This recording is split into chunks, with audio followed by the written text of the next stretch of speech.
एक गांव में बहुत सारे मुर्गी थे, लेकिन एक किसान हर दिन एक मुर्गी का चिकन बेचता था। मुर्गियों डर डर के जीती थी।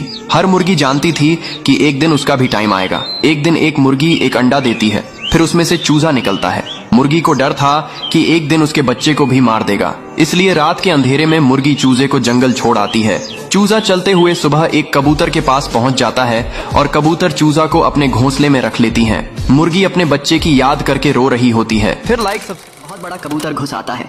एक आदमी कबूतर को रस्सी से पकड़ लेता है और फिर उसे पिंजरे में बंद कर देता है। कबूतर भूख के मारे रोने लगता है।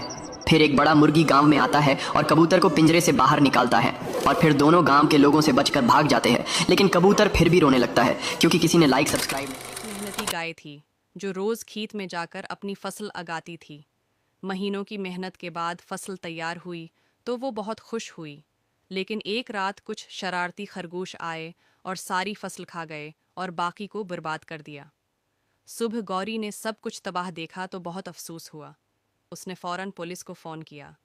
इंस्पेक्टर भालू आया, खरगोशों को पकड़ा, हथकड़ी लगाई और उन्हें थाने ले गया। गौरी को इंसाफ मिला और उसने नए जज्बे के साथ दोबारा खेती शुरू की।